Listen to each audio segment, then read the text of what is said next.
So I'm going to start off by talking about reality this time, because it's something that one of the first spiritual experiences I've had was when I met this psychic lady and she told me, you're time traveler, you're a multi-dimensional being. And at the time I thought, this woman is absolutely off her head, she smoked way too much crack. I've got no fucking idea what she's talking about. But now I totally understand it, because I read a book called Dante's Divine Comedy, and it's a very, very historical book, and it was written in the 1500s, but this guy starts off in hell and he works his way through earth and then through to heaven. And I now understand that by my vibration changing, I can experience heaven, hell and earth all in one day, because if I'm vibrating at a very, very high level, then everything goes right, because I'm at that vibration. Whereas the person standing next to me could be having a very bad day, and they could be experiencing a completely different reality, because we're multi-dimensional beings, and my reality is actually different from your reality.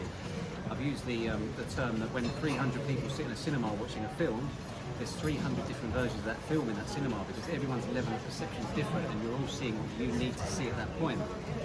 But you can make a conscious effort to raise your vibration by saying, even just by saying, today I'd like to experience a higher vibration. Today I'd like to interact with people on a higher vibration. And just by putting that intention out there, you've set the attention, your energy's going to it, and it raises the vibration. And I actually encourage you to try one day to get up and say, everybody I experience today and everyone that I come into contact with, I'd like to send out positive energy to them before the day begins, and I'd like to speak and communicate with our higher selves and see what happens that day, because when I do this, I generally have a much more enlightening and more interactive, higher experience than if I was to just get up and let my day flow how it was. What are your experiences with things like that? For me, I am a strong believer in having a morning routine and evening routine. How we start our day and end our day determines what we're going to architecturally produce, because like I said before, we are the architect of our reality. So when I start using my affirmations, positive affirmations, using I am command, I am, which is vibrationally so powerful. I say to myself, universe, this is how I am intending to experience my day as a whole. And by starting on that footing, I create and bring those energies within my psychic space. So yes, I create, or we create our reality based on how we start our day from the time we put our foot on the ground, from our bed, wherever. We start, even before, because when you get up, when you do your affirmations, before you even put your foot on the ground. So we start our day, we start creating our reality in the moment, in the now moment, every nanosecond, of our daily experience.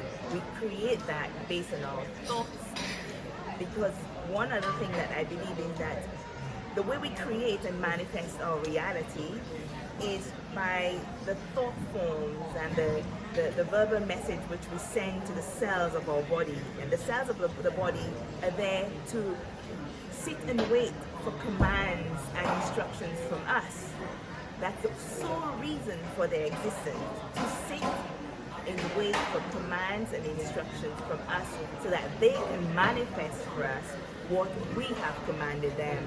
So therefore our reality in the moment is directly linked to what verbal message or thought form we give to the cells of our body in that moment.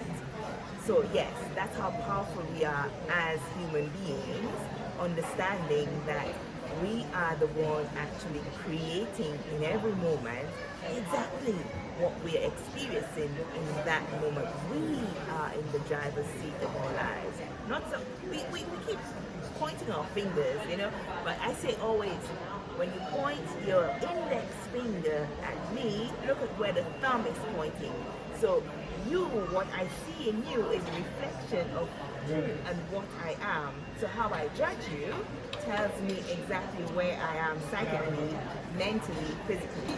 So yes, that's how I see the whole. Can I just say on that note, with the whole creation thing, something that became very apparent to me was thought is a vibration, and then when you take that thought and you put it into and you speak it, it then becomes a higher vibration, and if you write it down, it then objectifies.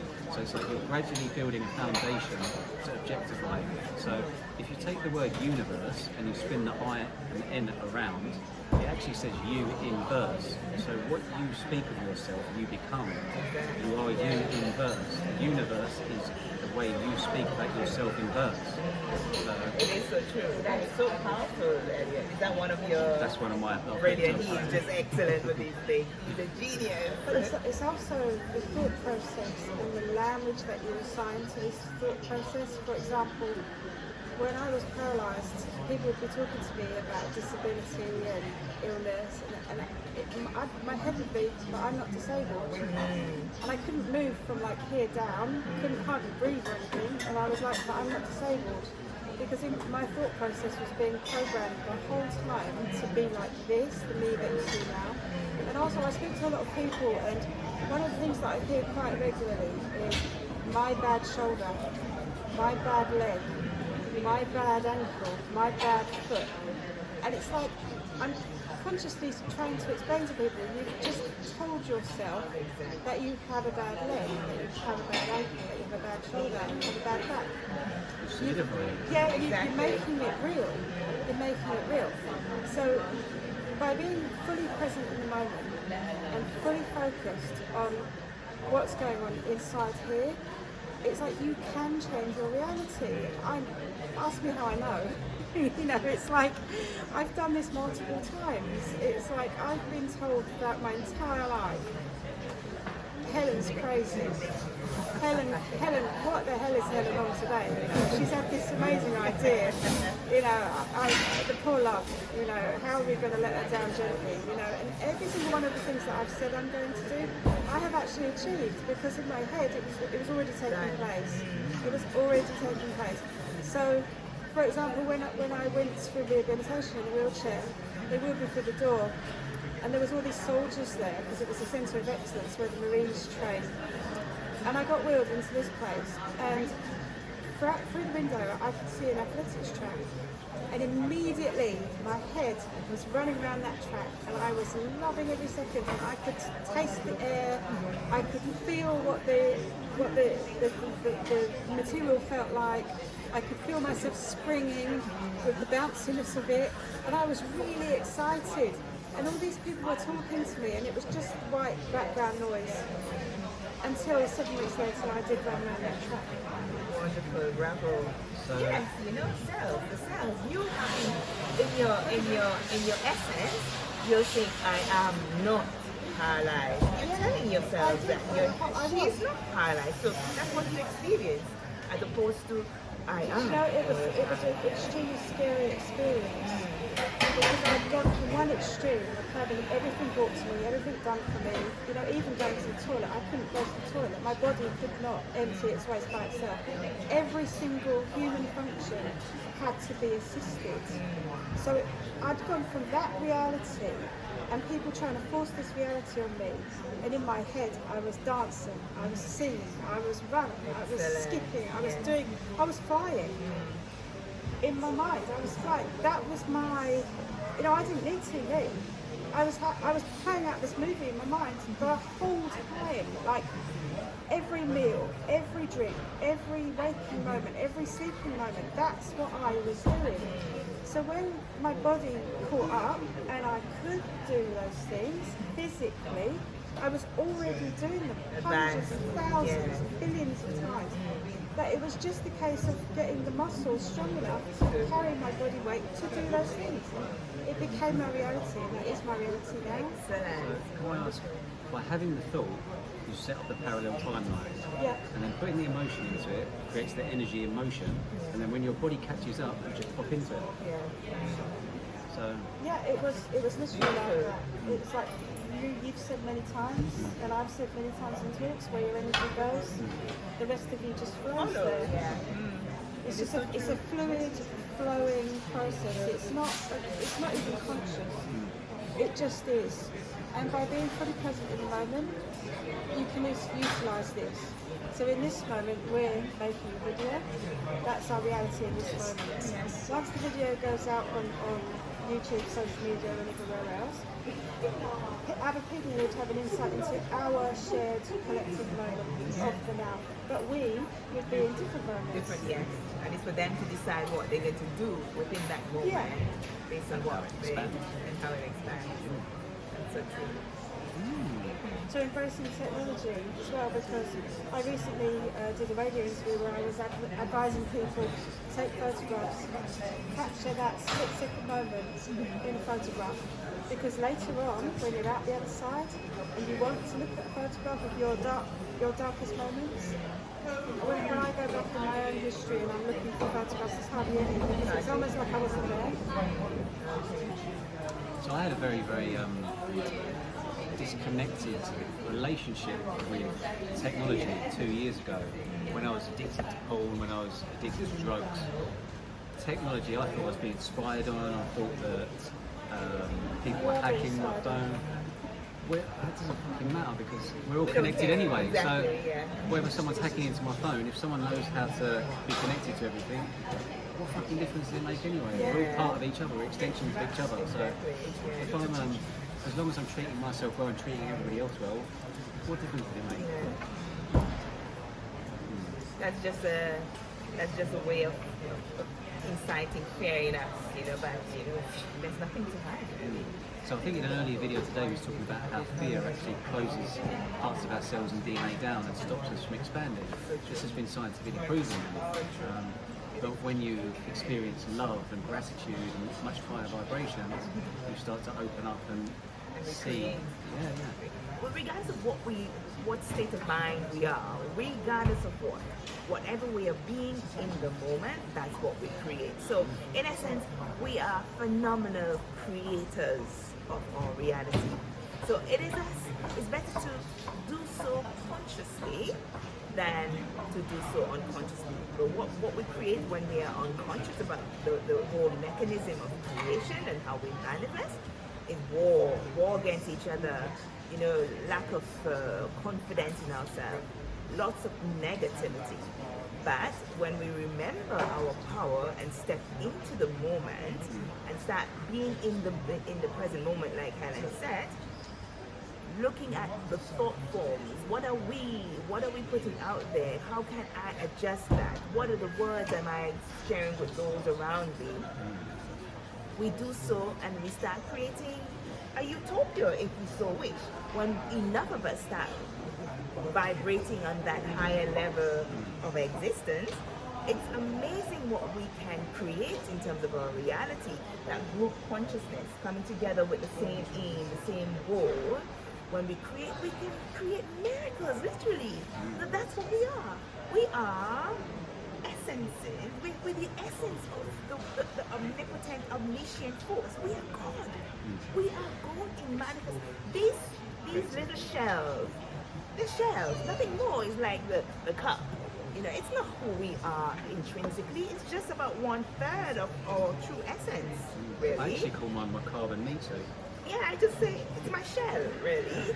So when we really remember that true essence of who we are and look at it as this little vehicle through which we have chosen to journey on this 3-dimensional school or playground called Earth, when we remember who we are and we start creating from that higher level of vibrational awareness, guys, we are gods. We create miracles by the moment if we so choose. But we must make that conscious choice. I can't do it for you. You cannot do it for me. We can do it in terms of a group when we come together, in terms of when enough of us wake up together and start working together with the same aim. But we have to come together to start waking up individually so we can do so collectively. Interesting enough, something that comes to me when you were talking about is when I first started what people term as an awakening, I felt it was my job to go out and wake everybody up to actually change other people. But what you realise is you can't change anyone else, but in effect by changing yourself, people around you start to change. Yeah. So don't try to change anyone else. Like I had, say, family or friends around me, and I was like, oh, you need to see things from this perspective. And the more you try to change someone, the more they just go away from you. But then the more you change yourself, the more that person starts to reflect that back to you. Exactly. So Yeah. don't try to change anyone but yourself, and then you set the example. And Be the change that we wish to see in the interesting, world. what you said about the consciousness and doing it unconsciously or consciously. I'm just about to read Khalid's book actually. He's got a book called Eject the Autopilot, which Okay. is kind of like stop doing it subconsciously and do it consciously. Yeah, yeah. So true, you know? The thing is that it's the human farming is to keep us all disconnected. Everything is designed by, most things are man-made, so the man-made constructs of money, time, experience, pharmaceuticals, anything that is designed that is then spoon-fed to you as if you need it, like the food industry in particular. It's all human farming, and it's all designed to keep us in fear and disconnected from each other. I think you said it in one of your talks. What would happen if everything was based on telepathy and politicians suddenly became telepathic? So I've Or actually, we became seen a timeline where everyone becomes more energy sensitive. And when we start seeing people's energy, and more of us start seeing more people's energy, when I watch the news now and I see a politician talking, whatever words are coming out of his mouth, I can see and feel what he's saying. So where more people that wake up to this, politics will become very, very interesting, but I don't give any energy to politics anyway because it's all bollocks to me. My reality is not affected by any of that. Yeah.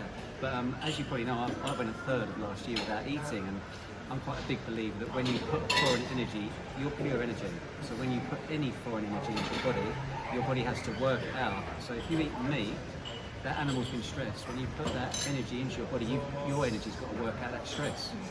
If you eat fruit or vegetables, which is one of the purest things to eat, because it's fruit's 90% water, if that fruit or vegetable's been around someone that's had negative energy, you're going to have to process that energy. So I'm very wary about the people that cook my food.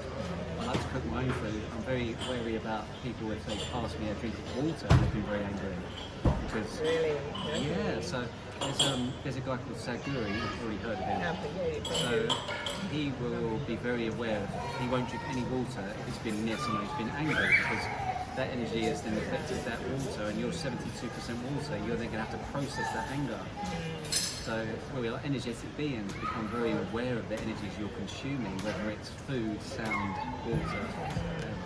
But then again, in all of that, we have to remember that that is what this school is all about, is to remember, take all of these things which are out of synergy with who we are at the core, but help us to trigger us, push us out of the comfort zone so we can go back, to analyze things on a different level, so we can go back to the truth. And the truth is exactly what we're talking about. I mean, it's relative, that source, really. The energy, being the essence, being the energy, connecting back to who we are inside, Without being afraid. without being afraid. Because the fear, it's like It stunts your fluidness. yes, it's like a lid on manifestation. It puts a whole blanket on our ability to manifest and to create what we, it constricts. And what can we create apart from negativity in a constricted manner of existence? So yes, recognize that discomfort, what we call fear, breathe into it and let it be transmuted into something different. So feel the fear, but don't allow it to get to you in such a point where it stops your growth. Feel it, breathe into it, but do what you have to do at the same time. So there's a saying which says, do the things you fear and the death of fear is certain. So yes, part of being three-dimensional is to experience fear, but what we do with the fear is what matters. What we're doing, how we treat that fear in the moment, what matters. And the best way to deal with it is to breathe through it when we allow, because what fear allows constricts us. So, but when we send energy and pure love into that muscular constriction, yeah, you relax, breathe in, transmute, and just do the passes through you, yeah. passes through you. Yeah, because like you said, we're all energy. That's what it is. You know, when that spirit stops the energy, give it back the energy, give it back the oxygenated blood for it, you know, and just I think the beautiful thing with fear is as well is my fears are different to your fears, Of course, and your yeah. fears are different from our fears. So we've all got a different fear, and you're talking about creating a utopia, but your utopia might be a bit different from mine, and my utopia might be different from yours. But you can experience yours from your level of perception, and I can experience mine from my level of perception. of course, So yeah. it doesn't mean as long as I don't push my beliefs on anyone. Exactly. I can live my utopia and you can live your utopia. In one, you know, because we even in being in a utopia, we're never all the same because I'm black, you're not, you understand? It'll be boring. It'll be boring, you know? It's school, there's the sameness, we don't ever grow, you know? So the utopia is all energetic because we have now reached to a level of vibrational awareness where we know who we are, we remember who we are, then we can accept you, the difference in you, your difference in opinion, and come to the realization that all is one, you know? It's all one, yeah? The difference is this kaleidoscope of differences that makes it so beautiful, this beautiful tapestry. And that's what it's all about, you know? But what we used to talk about. How do you know you're black? Huh? How do you know you're black? Well, I mean, that Is is that all. just It's a label? it's just a three-dimensional thing, you know. It's what we've been schooled to believe in, yeah. But it's different, you know, and we need to just accept the difference. Because I'll tell you a story, because I've homeschooled all my children. I have 6 children. I've homeschooled them for 27 years. And my youngest is 12 and it's going to be 13. That's amazing. That's And absolutely I remember amazing. the moment, Absolutely. but the moment when he came into the house, my youngest, and he said, "Mum, am I black?" And I was like, "Who told you that? Who the hell told you that?" I said, "Do you feel black?" He said, "No, I'm just Harvey." So I said, That's well, beautiful. in this moment, do you feel black? Or how do you want to define yourself in this moment? And he was like, "I'm just Harvey." And I went, "Fantastic." And he went skipping up and running off and he was like, "I'm just Harvey." It was like, I was absolutely furious that somebody had given him a label because one of the things that I'm very, very, very big on is not identifying things with words. Things, you know, you should be able to feel your way through life. And part of the human farming conditioning is that we assign labels to everything. Like my family's Indian. My birth family is Indian. Therefore I, technically, should be describing myself as Indian. But I hardly ever do You do that. cook a really good Indian. I do cook a mean Indian, it has to be said. But that's naturally that comes to me. I haven't, you know, that's my natural cultural instincts are Eastern. They're not Western. But unless somebody defined that for me and described it to me and told that to me, I wouldn't have known that. Yeah. I would have just been happy just going along being me. But somebody had to come along and say, "Oh, you live quite an Indian lifestyle." And I'm like, what the hell is that? What does that actually mean? And it's like when someone says to me, "Oh, you know, in this moment you seem quite angry." And I'm like, "Yeah, but what does that actually mean?" I'm just going with how my feelings are in this moment. And then in the next moment I might be smiling and joking or being quite flirtatious or whatever, you know. I can choose. I can choose my reality in every moment. We're a different... Your cells renew so fast.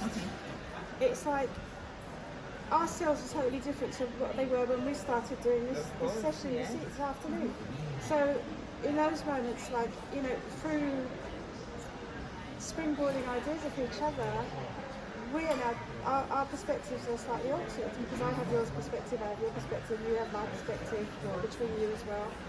we have Caleb's perspective too behind the camera, smiling sweetly. You see what I did there? I just changed the reality. I just changed the moment. Yeah. I took the focus of us three and I put it onto you. Thank you. But you see that you can do that in any moment. You can change your reality. We're the architects. So in front of the camera there's three of us, but actually in this moment, sharing this moment, there's four of us and 5 coffee cups and numerous amounts of mobile telephones. And so that, you know, there's in every moment you can change your reality. So do you remember when you were first told you were black? But to be honest with you, I mean, for me personally, I never really took it. I mean, I grew up in the Caribbean. I was born in the Caribbean. You know, you just know. You know. It's just what everybody says, right? Yeah, because I mean, that's black. This is really not black. Because I wasn't it's just a given, label. I wasn't given. You're a white English woman or you're a white Indian. I wasn't given these labels. I had the label of ugly. I grew up with the label of ugly. You're ugly because you're different. I had that. So in my head, I'm going, well, yeah, so what? So the fuck what? That's what I was like. That is genuinely the dialogue that was going on in my head. That's brilliant. I like being different. But I mean, being Thank you for Which works, highlighting yeah. that for me. but it's beautiful. Oh, if someone comes up to me and says, oh yeah, your hair's so white. I'm like, really? What happened? You know, like I can change it into jovial dialogue if I choose. Or I might go, someone says to me, your hair's so white. I could be like, yes, so? And I could go into fear and start folding and start being, but I don't do that. I'm like, fantastic. Thank you for noticing. Well, you're going to have an 80-foot poster of you in Grand Central Station. I There's am no getting indeed. away from you then, is I there? am indeed. I've agreed to do this campaign to lend my face to a diversity campaign. That it's okay to be different. And the slogan is, see the change how you see. But you see how that you probably set that up from a higher perspective before you come into this body. You said, I'm going to have this, what you perceive to be a disadvantage, then to turn it into an advantage. And Oh, that growth you totally. had in between. Totally. When I was a teenager, I was, you know, I had a very bad problem with acne. And so when people were telling me I was ugly, I was agreeing with them in my mind. But my heart and soul was screaming out, one day someone's going to see me as just a normal person. And so I do agree, I did start manifesting it back then. I was like, why can't I just be like a person like everybody else? Like Beyonce. Not like Beyonce. I don't want to be like Beyonce. Just for the record, I don't want to be anything like Beyonce. I sing, but not like Beyonce. so yeah. So no, I've always been just happy being me. That's wonderful. But there has been long periods in my life where I've actually have self-harmed myself by agreeing with people when they've said negative things, when my vibrations were quite low, and I'd be like, then eating in a certain way to match my vibrations, and then I got really, really ill. And you couldn't pay me to do that now. You know, if I was with all the money in the world to put myself back into that position, there was no way on earth I'd ever go against it. My cellular makeup is so renewable, and it's just renewable energy that I tap into all the time now, that there's no way I could ever go back. Food was a really big addiction for me as well. I would definitely emotionally eat food. I'd eat 20 bags of crisps, Yeah. 20. And then, if I ate a bag of Why crisps, 20? I would eat crisps until I couldn't eat anymore. Yeah, that's why I was really overweight as a kid. In fact, there's a story I'll tell. When my sister was in hospital, when she was younger, she had leukemia, I actually left the hospital and there was a gang of girls walking towards me, and one of them bumped into me, and she got 20 yards down the road and she went, why don't you watch where you're going, you fat bitch? You know? And I turned around and in my head I was like, that's it now. And I lost loads of weight, cut my hair off, and just decided to change. From that moment on, it's like See, that was good. Wake up. Yeah. She gave you You the label. manifested Yeah. that. She gave you the label that you didn't that want. pushed me over.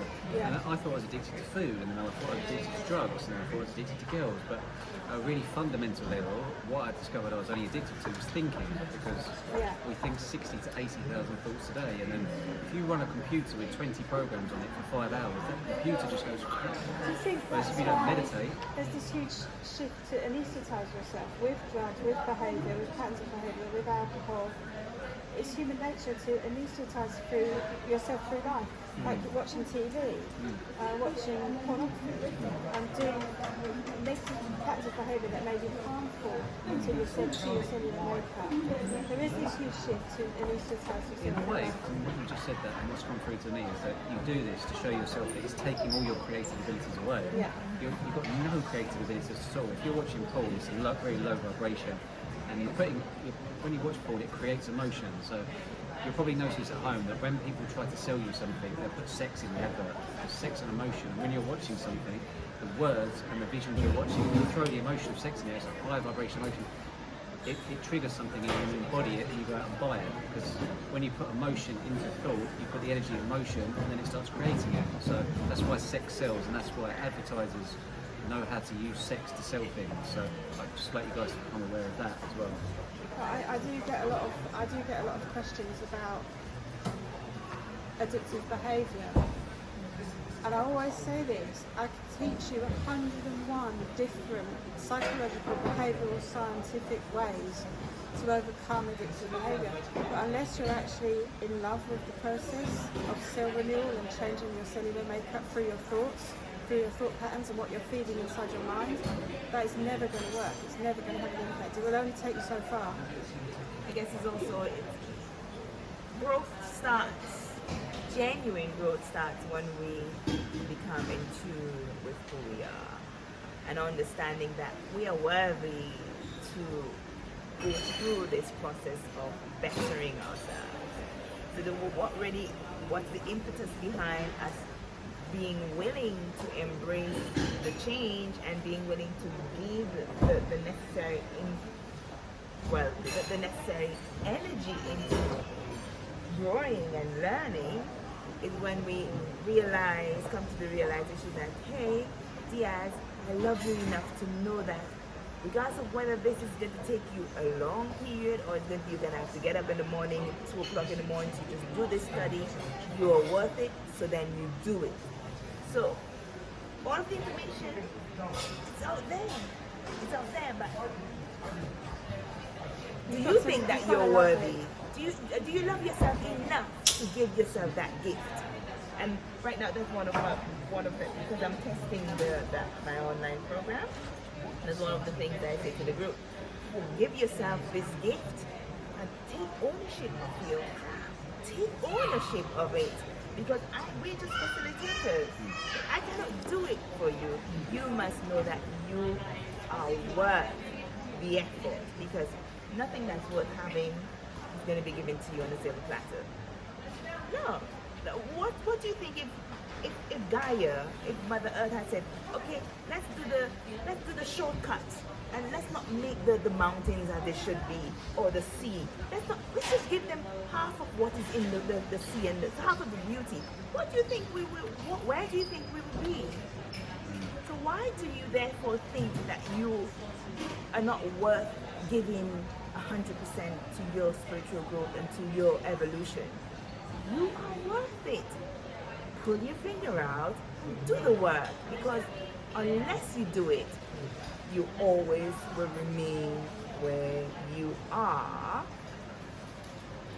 You must have that willingness, even if, despite the fact that we're energetically and indelibly connected, and when we create from a group level, because of that connection, if you are fighting against coming on to within that energy stream, you're not going to get it. And that's the reality. You are the architect of your reality. So if you tell yourself that you're not worthy, you will remain unworthy. So embrace what you need to embrace now to grow. But do so with the willingness and the commitment to do the work. do the work on yourself because you are so worth it. So there's a really big shift for me. I was always very drawn to the number 666, and a lot of people associate 666 with the devil. But there's so many different levels to the actual number itself, and one of them is to put as much effort into your spiritual growth as it is in your physical growth. As an angel number or a numerology number, 666 is balance your spiritual and your physical. And when I realised this, I started to realise I was neglecting my spiritual needs. And when I was neglecting my spiritual side, I started to self-sabotage, and that's when I drink, I do drugs. But when I started to realise that I had a spiritual side to me, I started to evolve and grow this side of me, everything started to balance out, and I realised that bringing meditation in started to clear my mind, and I stopped overthinking things, and I was freed up to actually start creating and doing more nourishing, prosperous and joyful things, which then led on to creating this. Yeah. And There's no rule book. There's nobody writing your rule book. Only you're doing that yourself. So, you know, who's writing your rule book? You. There's no rules to this thing. You genuinely, there is no trick involved. There's no trickery. There's no hoops to jump through. There's no barrier to entry. You're already in love. You're already swimming in the tide of love. You have love energy on your side. That is who you are. But unless you actually feel that in here, there's you know, so awakening is, some people call it awakening, but really it's just your cells are just becoming into reality in the person that you are. So if you keep giving yourselves all these constraints and restrictions and rules, then you can read 1,000 books and you can become a reporter of those books. Of every sort of book you've ever read, you can quote from every book. But that's not going to change your cellular makeup. That's just information. You have to actually feel it in here and actually become what you feel. so there's a saying as well that the more you think about yourself and the more you almost label yourself, that creates a personality, and your personality creates your personal reality. And that's not one of my, like Dr. Joe Dispenza, that whatever your personality is creates your personal reality, because that's your vibration and that's what you draw into you. Yeah, that's what you're calling into. It always brings you back to the architect of your reality. Whatever you're being in the moment, that's the you, which is creating the you of now, really. How long's that one, Khalid? It's almost 40 minutes. Oh, wow. Amazing. 4-0. Yeah, Wow. 4-0. It's an We outstanding. need a TV channel. Yeah. Taking a break then. Let's take a break. Okay. Excellent.